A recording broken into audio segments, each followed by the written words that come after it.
Hiya pals, welcome to another weekend reading vlog. I'm starting again in my pyjamas and I don't care. I'm Johanna for any new people that are kindly watching. So hello to Johanna Loves Reading, me, my dog and books. Welcome back to my channel, or hello and thank you for watching. This weekend's reading vlog is going to include what I'm currently reading. I have 2 packages that came yesterday, so I will open them with you. Book packages, of course. I've got books to return and books to pick up from the library this weekend. I've got a quiet one today actually, which I was supposed to be meeting a friend and her doggo, but we've moved that to tomorrow, so I might take you along to that. Going to bake a cake again. I haven't even picked what cake it might be. I've got some chores to do, but so far it looks like a nice day out there. So I'm quite looking forward to that. Nice March, because we're in March now. Spring is upon us. Anyway, maybe more interested about what I'm reading just now. First up is What Kind of Mother by McLeod Chapman. This came in my horror book monthly book subscription that I get, the Abominable Book Club. I hadn't known this, but I'm buddy reading it with a couple of friends. I didn't know much about it, but it's blurbed by Catherine Awad, who I love, and Ronald Malfi, Rachel Harrison, Caroline Kemps, Paul Tremblay, so all big horror writers. The synopsis says, after striking out on her own as a teen mother, Maddie Price is forced to return to her hometown of Brandywine, Virginia, with her 17-year-old daughter. With nothing to her name, she scrapes together a living as a palm reader at a local farmer's market.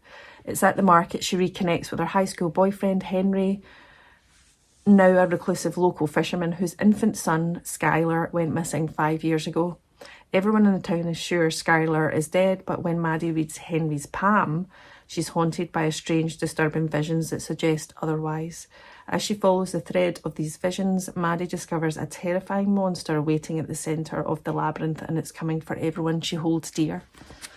I've checked the bookwork, so I'm about 84 pages in. I'll probably get to 100 pages this morning.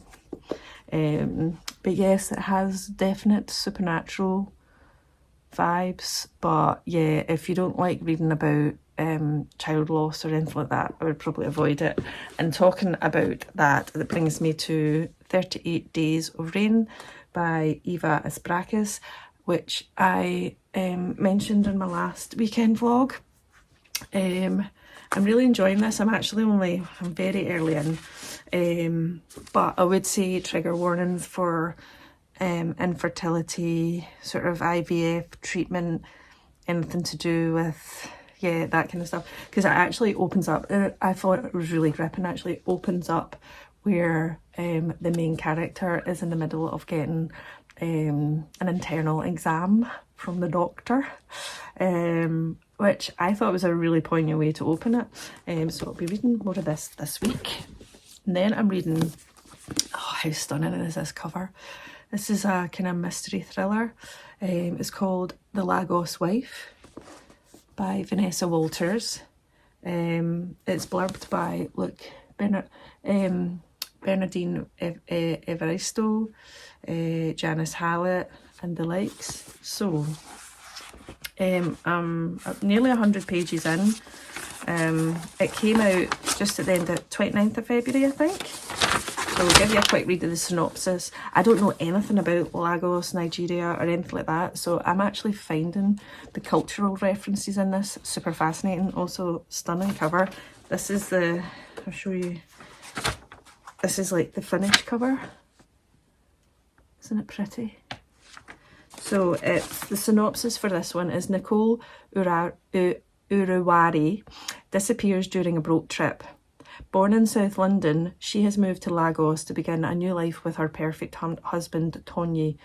But something went very wrong. Back in London, her busybody Aunt Claudette decides to fly to Lagos to investigate the mystery. A murder mystery that is set in the upper echelons of glittering Lagos. This debut novel is perfect for fans of My Sister, the Serial Killer, and Crazy Rich Asians. I'm loving it so far. It was actually gifted to me by Cornerstone Imprints at Penguin Random House, so I'm really enjoying this. I'm really loving the setting as well. And then another one, which is one of my 24 books in 2024, and I need to read it soon because it's a library book, as you can tell, is The Deep by Nick Carter. I've not even started this one yet. I do like it's a floppy book. The blurb, wait till you read it, wait till you hear it. A plague is destroying the world's population. The gets makes people forget. First, it's the small things like where you left your keys, then not so small things like how to drive, and finally your body forgets how to live. But now an unknown substance with extraordinary power to heal has been discovered in the depths of the Pacific Ocean. Nicknamed Ambrosia, it might be that just the miracle cure the world has been praying for. A research lab has been established 8 miles below the sea's surface, but all contact with the team has been lost. Dr. Luke Nielsen's brother is down there, and as a desperation for the cure outweighs common sense, he agrees to descend through the lightless fathoms, perhaps to face an evil blacker than anything he could imagine. Now, I read The Troop by Nick Carter and I loved it. But it's not the horror book for everyone, The Troop, or so I'm assuming it's similar writing style for The Deep, because it is very gross. It's lots of dislikable characters in the last one, a lot of kind of maybe kind of supernatural kind of body gore and stuff. So this is quite horror-y, whereas I think this one might be, albeit horror, probably like more about loss and grief and courage and like maybe supernatural elements. I don't know, it feels like it's maybe more accessible than The Deep for some people. So that is what I'm reading. Oh, I'm also reading Rouge on audio. Put it here. I don't even know how to describe it. It's wild. It's wild. It's amazing commentary on the beauty industry and women's, the societal expectation on women and beauty. But wow, like, I don't even know how to explain it. I've maybe got a couple hours left. So at the moment I'm like, this is weird as, I mean, I like literally don't know. I'll get the synopsis out later in the day and explain what it says, because right now I've gone in without knowing the synopsis, so I can't even articulate it here. But it has this weird special spa where, like, to get a certain level of beauty you have to get rid of like negative memories, and obviously that affects other memories to give you this amazing glow, which is apparently worth it. So I'm loving the commentary. It's by the author who wrote Bunny, which I've got but I've not read. So I think it's expected to be a wild ride. But there's like this really weird spa that does stuff, like experiments on, anyway, and there's Tom Cruise and jellyfish. Yeah, if I just say those words, that kind of is the summary of this story. Anyway. That is the reading in the books that you're going to see this weekend. I'm going to have my coffee and still my current favourite spring mug. Got it from TK Maxx the other weekend, so it's now my favourite. If you didn't know, I'm obsessed with tea and coffee and mugs, and I'm also a big fan of mega big mugs. Love a mega big mug. Anyway, I'm going to sit, get to 100 pages on this one and start this one, I think. And then you can catch me in whatever I'm doing later on.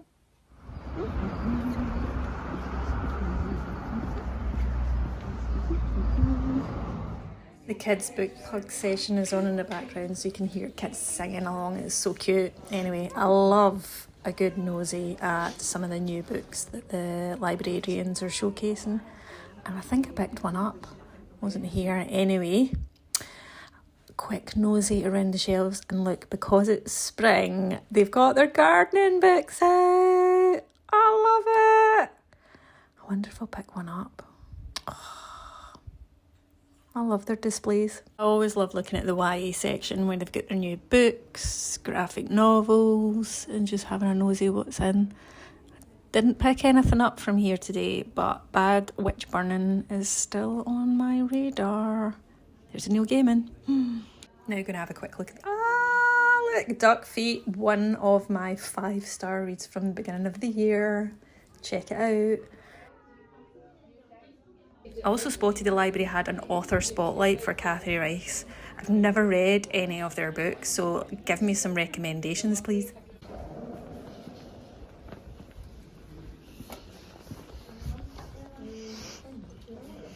Then I went to my other local library. The libraries were so quiet this Saturday. It was lovely. So, Catherine Awad, Sundial. She is one of my auto-buy horror authors, and that one I loved. Not quite as much as The Last House in Needless Street. Oh, and there's another one, Looking Glass Sound, which I bought as soon as it came out, but I still haven't read it. Honestly, oh, there's someone in there reading. Didn't want to disturb them. I'm always really quiet in my library, hence why I never do any audio while I'm in.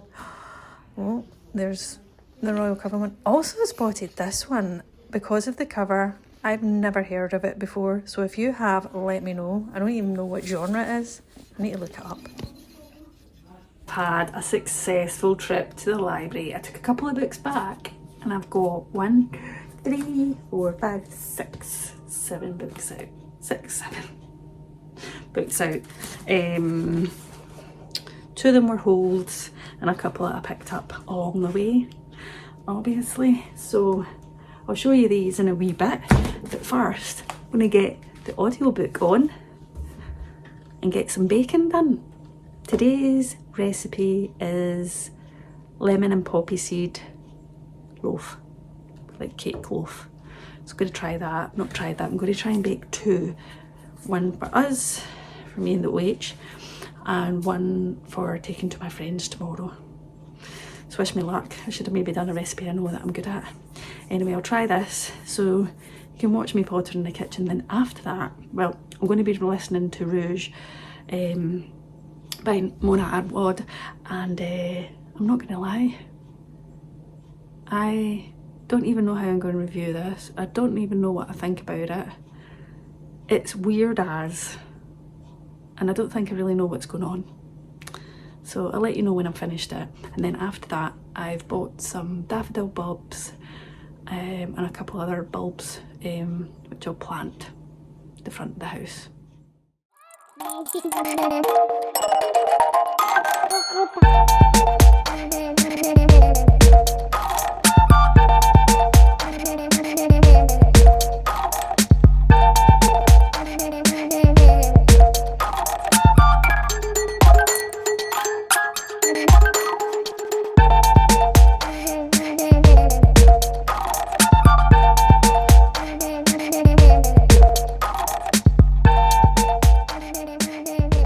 Look at little Lucy. She's in the sun trap chair, aren't you? She likes to sit here in the rocking chair. Got my cogs up there. Anyway, I've just been hoovering and mopping while these cool. Look, they're looking quite good. So I'm waiting for them to cool down before I put some icing. It's lemon icing, so lemon and poppy seeds, so there's poppy seed all through it. So while that cools, I'm going to go and plant my daffodil bulbs while finishing an audiobook. So here's the bulbs that I've done some daffies and whatever those ones are, I'm not sure. And then I've got a new doormat that says Falcha Vaki, which means welcome in Scottish Gaelic. Falcha Vaki. And then I've got my window boxes, and I've just added some of seed into the house. Some primroses and some of those blue ones. Someone tell me what they are, I can't remember.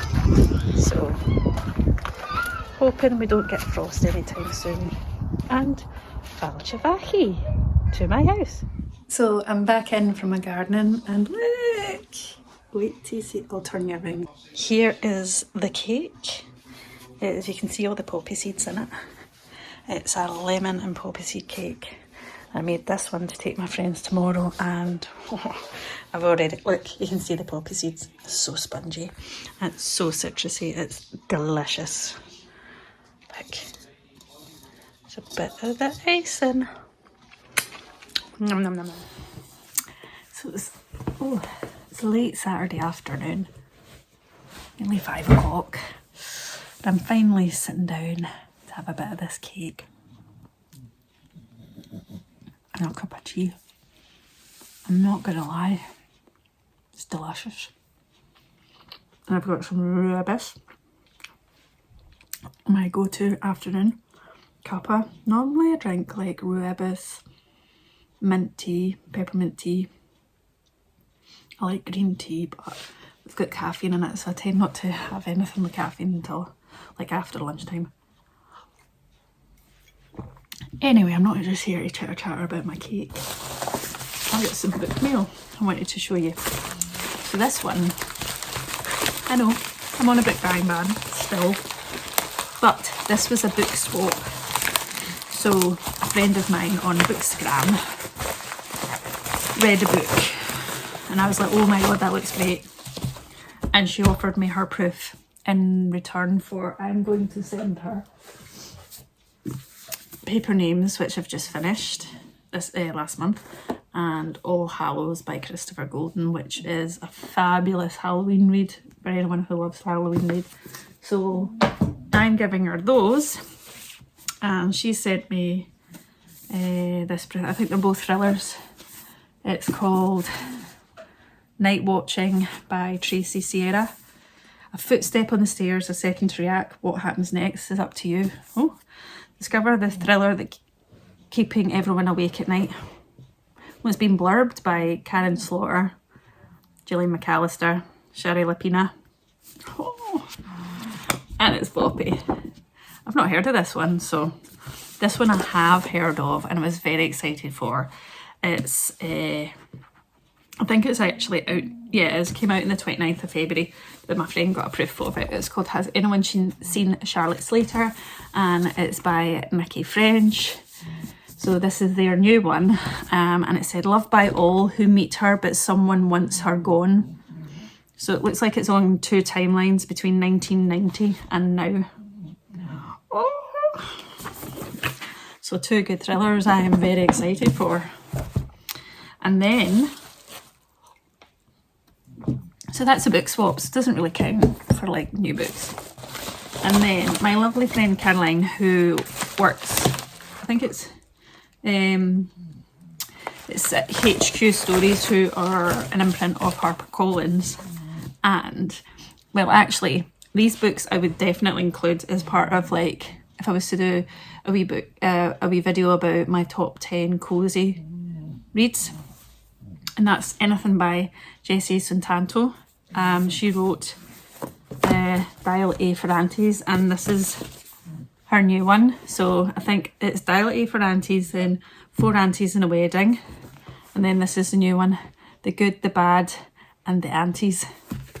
I've actually not read 4 Aunties and a Wedding. Oh no, I think I have. Let me see, it's supposed to be a perfect day after getting away with literal murder. Maddie can't wait to settle down and marry the love of her life, Nathan. She's found the dress, got the dream venue at Christchurch College, Oxford. Plus, having a destination wedding comes with the added bonus of not having to invite her very large extended family. But is it even a wedding if nobody gets killed? I think I have. Although her meddling aunties get involved, Maddie knows her wedding is going to be anything but quiet, even though there's no dead body hidden in the freezer this time. For better or for worse, it's certainly going to be a day she's never going to forget. I think I'll need to double check. Oh, it's because it's so cold outside. I've got like really sore lips. But this is a new one. Also, look at the cover. I love, plus, like, these are just great characters to spend time with.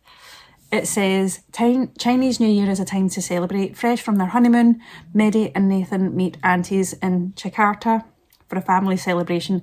Amid the festivities, an old flame of second aunts arrives with extravagant gifts. Unfortunately, not all the presents were meant for them. Not the time to start an all-out war. The most important gift goes missing, but Maddie and the Aunties, in the middle of a feud between Chakra's most powerful business owners and in great danger to save her loved ones, Maddie must organise a search party and break in and a kidnapping. It might sound like a impossible mission, but with the Aunties by her side, nothing is truly impossible, just complicated. So I'm very excited. If you love cosy sort of mysteries with like family vibes, and it kind of gives me Finlay Donovan-esque. I like Jessie Sutanto's writing, so I would recommend Diley for Aunties, 4 Aunties in a Wedding, and The Good, the Bad and the Aunties. Well, I've not read this one yet, but I'm looking forward to it. So those, I've got some cozy thriller, cozy mysteries, and some dark thrillers. So I'm looking forward to those. So this evening, I made a gusto yesterday, so I'm going to have that for dinner. It's like roasted root vegetables with apple through it and veggie sausages and like a balsamic salad. Sounds quite posh, but it was like a tray bake thing. And oh my god, this cake's lovely. I'm going to end up eating like a cake a week at this rate.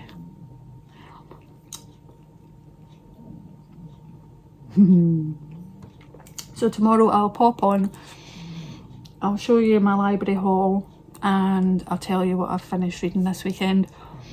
I have just finished reading Rouge. And let my thoughts percolate so I can maybe try and articulate what I thought just happened. Anyway, I'll catch you later. Bye! And it's Sunday, just like that. Took the cake to my friend's and she very much liked it. So I took Patty over because Patty hadn't met her dog. And they all got on fine, and then we had a nice wee catch up and I gave her some books like I normally do. That was quite nice. So I'm going to talk to you about the books that I picked up in the library when I went to the library this weekend, and the books I have finished and possibly also DNF'd. First up is my library haul. I did quite well. I do often like picking up a recipe book from the library just so I can check out the recipes and see if I like anyone. So this one I got was called Dirty Vegan, fast and easy, totally awesome vegan recipes. Who doesn't love a recipe book? Oh, it's like rainbow coloured stuff, guys. So I'll definitely be checking out some of these. Some of them just look very colourful. There's some, there's sorbet recipes too. So I'll be giving that a go. Then there was one that I definitely have it on request from one of the libraries, but this happened to be sitting in, so I've picked it up just now. It's Pet by Catherine Chidgey. Now, I've put this on reserve or picked it up because I'm sure I've seen it on BookTube and then thought I really wanted to read that, and I can't remember what it's about, so I'm going to read you the synopsis. Like every other girl in her class, 12-year-old Justine is drawn to her glamorous, charismatic new teacher and longs to be her pet. However, when a thief begins to target the school, Justine's sense that something isn't quite right grows even stronger. With each twist of the plot, this gripping story of deception and the corrosive power of guilt takes yet a darker turn. Young as she is, Justine must decide where her loyalties lie. Set in New Zealand in 1984 and 2014, and probing the themes of racism, misogyny and the oppressive reaches of Catholicism, Pet is a dazzling, chilling psychological thriller by the author of Remote Sympathy. I've not read Remote Sympathy. This is a new author to me. One of my libraries always likes to do a something different collection, so that's where I spotted this one. So now I remember what it's about. I'm really excited. Another is by an author whose last book was super hyped, and I started it and I DNF'd it because it was just too graphic in a hedonistic way that I couldn't deal with. However, their other book, Penance, and it's Penance by Eliza Clark. She wrote Boy Parts. That was the other book that I read. I didn't finish it. I got 100 pages in and I had to DNF. But this is a very different premise, and I have been told to give this a try. You can even look at that. It says, do you know what happened already? Did you know her? Did you see it on the internet? Did you listen to a podcast? Did the hosts make jokes? Nearly a decade after the horrifying murder of 16-year-old Joan Wilson in a seaside town, journalist Alex Z. Corrali has written the definitive account of the crime. A dizzying feat of investigative mastery, Corrali's book is built on hours of interviews with witnesses and family members, painstakingly historical research, and most notably correspondence with the killers themselves. The result is a riveting snapshot of the lives rocked by a tragedy and a town left in turmoil. The only question is, how much of this is true? This sounds good. Plus, look, I was the first person to get it out. I love that when that happens. The other one I had on reserve and was collecting, and I can't remember why had it on reserve, so I must have seen it on here somewhere or on Book Talk. And it's called Everything is Fine by Cecilia Rabess. I'm assuming this is a thriller just from the book cover. Oh, get the end papers. So when Jess first meets Joss and they're at their Ivy League college, she dislikes him immediately, an entitled guy and chinos ready to take over the world. Meanwhile, Jess is almost always the only black woman in her class, and Joss can't accept that life might be easier for him because he's white. After graduating, Jess and Josh end up working together in the same investment bank. As they lunch, spar and pick each other's brains, Jess begins to see Josh in a different light. Soon their tempestuous friendship turns into electrifying romance that shocks them both, and Jess finds herself questioning who she really is, whether she is willing to compromise for love. Everything is Fine is an utterly original and deeply moving take on an age-old question from dazzling new voice that, what have you got to lose when you fall in love? That's the author there. Never read anything from them, so this will be an interesting one. That sounds good.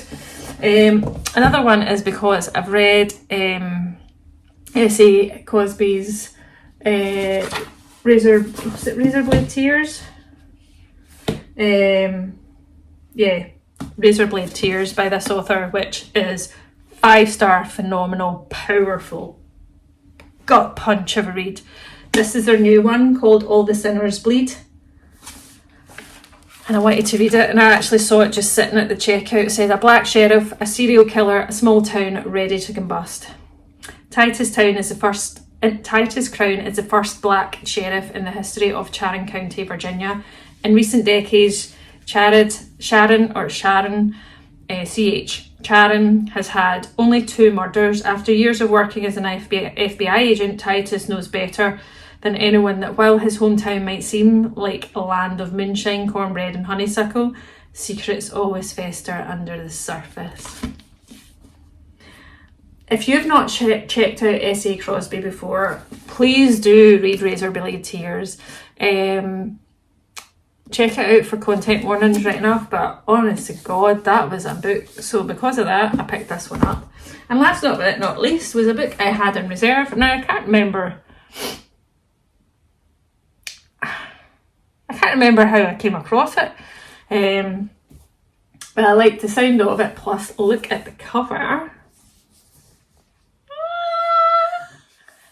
It is Rainbow. It's called Rainbow History Class, Your Guide Through Queer and Trans History by Hannah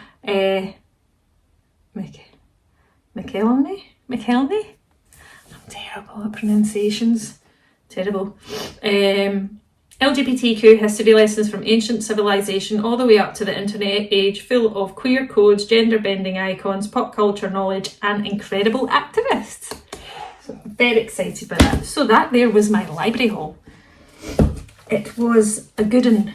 And of course, yes, I still have loads of library books to read, and I'm making my way through them slowly but surely. Then to the books I finished this weekend. I finished Rouge by Mona Awad. She wrote a book called Bunny, which I've got on paperback to read. And I ended up reading this one because I had was it a 30-day free trial or something with an audiobook provider. So it happened to be on that and I thought, oh, I'll read that. It's called Rouge. Well, oh my dear God. I have no idea how to explain what this book is about. It's one of the weirdest books. Lapvona by Montesha Osveg is one of the other weirdest books I've ever read. But Rouge, I don't even know how to explain it. The whole premise is a big commentary on the toxic beauty industry and the impact on women and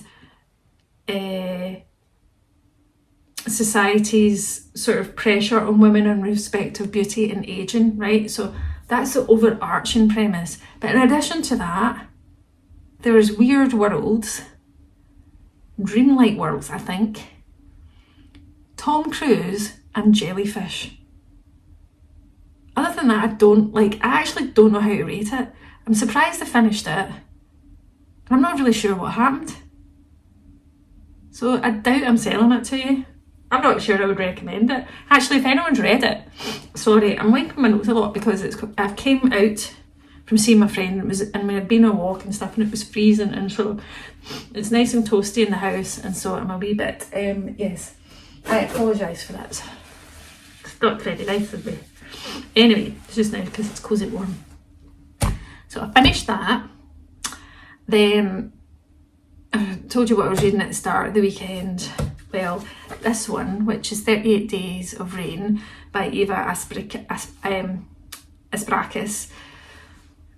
Obviously there's quite a lot in this book. It's about infertility, it's about citizenship, sort of immigration, lots of things about being a woman and some traumatic things, and opens up. It starts, pardon the pun, but it starts with the main character getting an internal exam at the doctor's, and then there's stuff that the main character experiences as a child that it was starting to get into areas that I was finding quite triggering, so I've had to unfortunately DNF it at 50 pages because I think it's just going to touch on stuff that I find hugely uncomfortable to read, so sorry. This could be a really good book for some people, just not me. And then, as you know, I like horror. I'm a very eclectic reader, but I do like horror, so you know, it tends to be a go-to genre, but I think I'm slowly but surely figuring out my boundaries around horror. So this was one of my 24 books to read in 2024. It's a library book. It's called The Deep by Nick Cutter, because I had read his previous one, The Troop, which is probably the first book that's ever made me really want to actually vomit while reading it. It is pretty gruesome. And I was kind of in awe of a book making me feel like that. So I added this as, I picked this up at the library, I thought I'll give this a read. I lasted 50 pages this morning and I had to DNF. There was elements in the book that I was reading that were alluding to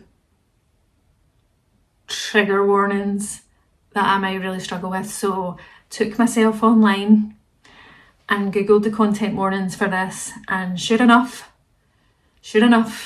there was ones for abuse of very, very young people, fat phobia, that started on pretty early on, and then they did mention that there would be quite disturbing animal cruelty. So I was like, I'm out, I can't deal. And of the 50 pages I read, I was like, I had to go for a run. Like, my brain needed some sort of palate cleanser, and I was just like, I'm out. So what did I do?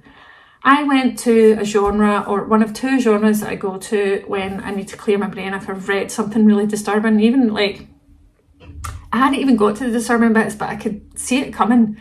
And so I picked up a middle grade book because it's March and I want to read some middle grade books in March for middle grade March, of which I'm going to drop. I should have dropped already a video with middle grade March recommendations for you. Anyway, the book I read was Other Words for Home by Jasmine Warga. This, I literally have consumed it today on audio. It was beautiful. Oh, the light's going down. It's getting dark, so the lighting's going a bit funny, just in case I start changing into weird, like the lighting's going weird. Anyway, I read this book and it's just beautiful and it's powerful. So it's a book called, the main character is Judy. It's spelled Jude, but it's not pronounced that way. It's Jude, I think it is. Anyway, she lives in Syria with her mum and her brother and her father. And as things start to become really volatile in Syria, her mum and herself, leaving her brother and father behind, go to America to stay with family. So they move to Cincinnati, and it's about her. She's a young girl who loves American movies and has been learning English, so is very excited to try and use her English. But I think when she first arrives, she immediately feels out of her depth in respect that everybody speaks so fast. And everything's so loud, and she's adapting to just being then being seen as a Middle Eastern girl, which is not an identity she ever related to when she was in Syria. So the mass shift in that, as well as when she starts wearing her hijab and the commentary around that. However, in saying all those elements, because it touches in so many amazing stories around immigration and culture and belonging and racism, in that there's hope in it too, because she meets lovely new friends. She finds out so much more about her family and her family that she's living with in America. And she finds her way in a school, and without going into too much, and we're telling you the ending and stuff like that. So it is filled with hope, but it was just, I thought, for a book at, actually, how many pages? Oh, it's at 352 pages, but obviously middle grade normally is kind of bigger font and stuff, so it doesn't take that long to read it. It was powerful, it was beautiful, it was utter perfection. 5 stars, and I think maybe I was meant to start this to then go, I can't read that, give me something beautiful for my brain. And it was Other Words for Home. It was wonderful. So this is a book I'm going to recommend. It will feature in my middle grade March book recommendation video, which I'll put here if you haven't seen it yet, for the prompt about a book about immigration or refugees. So absolutely fitting for that. Anyway, there was, I can't remember if I've missed any updates from the weekend. Have I? I don't think so. I can't remember if there's any doggos in this video. If not, I promise double doggos next time. They're currently chilling out in the living room just now. Well, the OH is watching some football. So this evening I'm going to read more of The Lagos Wife and the other horror I'm reading. I'll put it here because I can't remember it. It's upstairs and I have the terrible memory. And yes, I hope you enjoyed spending the weekend with me again. Thank you for each and every one of you that watch. If this is the first video you're watching and you like it, please like and subscribe. And comment below. I value every comment and feedback. It's wonderful, and I love spending time with you all here in BookTube. So until next time, see ya! Bye!